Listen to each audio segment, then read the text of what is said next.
ஆண்டவராகிய இயேசு கிறிஸ்துவின் நாமத்தில் உங்களுக்கு வாழ்த்துக்கள். எல்லாரும் எப்படி இருக்கீங்க? சுகமா இருக்கீங்களா? சந்தோஷமா இருக்கீங்களா? இந்த நாளிலும் ஆண்டவர் கொடுக்கிற ஆசீர்வாதமான வார்த்தை நீதிமொழிகள் 14ஆம் அதிகாரம் 26ஆம் வசனம். Proverbs chapter 14 verse 26.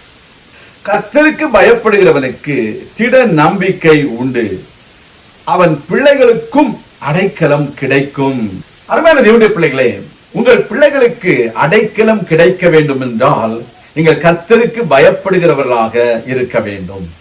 கர்த்தருக்கு பயப்படுகிற பொழுது 2 ஆசீர்வாதங்கள் உங்களுக்கு உண்டு. ஒன்று, உங்களுக்கு திட நம்பிக்கை, உங்கள் பிள்ளைகளுக்கும் அடைக்கலம். What a great blessing that God has promised for those who fear the Lord. The word of God says, if you fear the Lord, you will have strong confidence. And also your children will have a refuge in God. That means your children will be safe. There might be so many competitions. There might be so many oppositions against your children.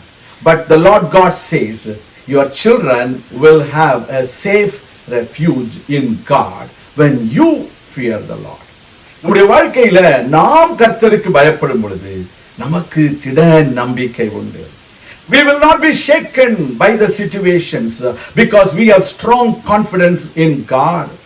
God is our strong tower and He will have refuge for us and for our children. Our children will be protected. There might be the enemy who is like a roaring lion to devour our children. But when you have the fear of God, you will have strong confidence and your children will be safe and will be secure. That is the promise today. உங்கள் பிள்ளைகளை குறித்து கவலைப்பட வேண்டாம். உங்கள் பிள்ளைகள் ஆசீர்வதிக்கப்படுவார்கள். உங்களுடைய வம்சம் ஆசீர்வதிக்கப்படும். அவ்வளவு திடமான ஒரு நம்பிக்கை உங்களுக்கு வேண்டும். கர்த்தரை நம்புகிறவர்கள் என்றென்றைக்கும் அசைக்கப்படாமல் இருக்கும் சீயோன் பர்வதத்தை போல இருப்பார்கள் என்று சொல்லப்படுகிறது. You will not be shaken like the Mount Zion. Mount Zion is a protective mountain for the people, those who were in Jerusalem. The same way, God says, God is going to protect you as well as your children. கர்த்தருடைய பிள்ளைகள் எப்பொழுதும் தைரியமாக இருக்க வேண்டும். நமக்கு ஒரு நம்பிக்கை வேண்டும். நாம் உலக காரியங்களை நம்புகிறோம், உலக மனிதர்களை நம்புகிறோம். அதிலே நமக்கு ஒரு நாளும் வெற்றி இல்லை. ஆனால் தேவனை நீங்கள் நம்பும் பொழுது கர்த்தர் உங்களை ஆசீர்வதிப்பார். கர்த்தர் உங்கள் பிள்ளைகளை ஆசீர்வதிப்பார். கர்த்தர் உங்கள் பிள்ளைகளுக்கு தேவையான ஞானத்தையும் புத்தியையும் அவர் தருவார்.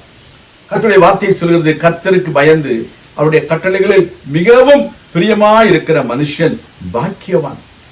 If you fear the Lord and have a great desire in fulfilling the word of God in your life, you are a blessed man.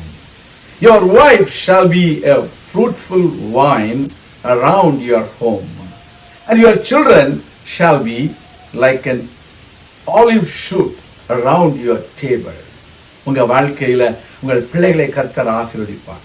உங்களோடு அவர்கள் ஐக்கியமா இருப்பாங்க, பத்திரமா இருப்பாங்க, பாதுகாப்பா இருப்பாங்க.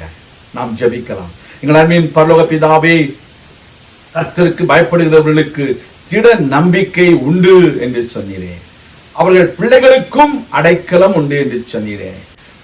இப்பொழுதும் இந்த செய்தியை கேட்கிற ஒவ்வொருவருடைய பிள்ளைகளுக்கும் நீர் அடைக்கலம் கொடுத்தரணும்.